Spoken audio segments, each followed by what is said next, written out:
the run. Emporia plays a rather important part in Veterans Day. Of course, Veterans Day started originally as Armistice Day on November 11th, 1918, at the end of World War I. And fast forward to during World War II, there was a gentleman here in Emporia by the name of Alvin King, and he was a shoe repairman. And he was very close to his nephew, John Bull Cooper.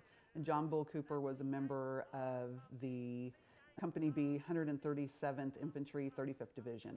He was off in Europe fighting, and he was killed in action during World War II. And this really affected Al. And he wanted to do something to recognize that loss, as well as the loss of other military men and women throughout the years, not just World War I, not just World War II, but all veterans. And so he really spearheaded the movement here in Emporia to change Armistice Day to Veterans Day. And so the activities that surrounded Armistice Day started to be called All Veterans Tribute or All Veterans Program. And then there was a U.S. congressman by the name of Ed Reese, and he was from Emporia, and he stayed in close contact to what was happening in Emporia, and he heard what was going on, and he came down to witness it himself.